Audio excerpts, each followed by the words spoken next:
السلام علیکم۔ شاعر مشرق علامہ محمد اقبال کا آج یوم پیدائش ہے۔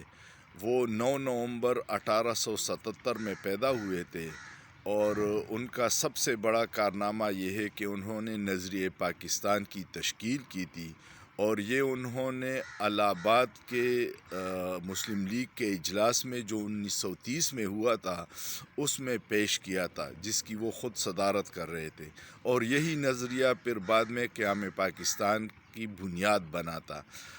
نظریہ یہ تھا کہ مسلمانوں کے لیے علیحدہ ایسا وطن تشکیل دیا جائے جس میں وہ آزادی سے سانس لے سکے اور اپنے حقوق پورے کر سکے۔ 75 سال بعد بھی ان کا یہ خواب شرمندہ تعبیر نہیں ہو رہا۔ ملک تو بن گیا ہے لیکن مسلمان اس میں اب بھی غلامی کی زندگی گزار رہے ہیں۔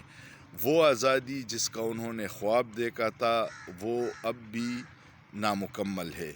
علامہ محمد اقبال نے مسلمانوں کے لیے جو جدوجہد کی تھی، اس کی حقیقی آزادی اس وقت ہوگی جب عوام حقیقی معنوں میں آزاد ہوں، انسانی حقوق کی پامالی نہ ہو، اور بہت سارے معاملات آپ دیکھ رہے ہیں جس میں ایک مخصوص طبقہ جو صرف 5% ہے وہ اقتدار پہ قابض ہے اور عوام کو اس میں سے کچھ نہیں مل رہا۔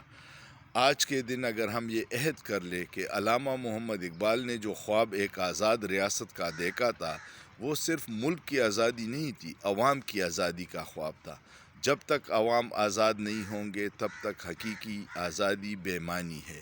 علامہ محمد اقبال ایک عظیم شاعر، اس نے مسلمانوں کو متحد رکھنے کا خواب دیکھا تھا، اس نے مسلمانوں کی آزادی اور خودداری کا خواب دیکھا تھا، اس نے مسلمانوں کے انسانی حقوق کی آزادی کا خواب دیکھا تھا، لیکن اس میں ہم ناکام ہیں۔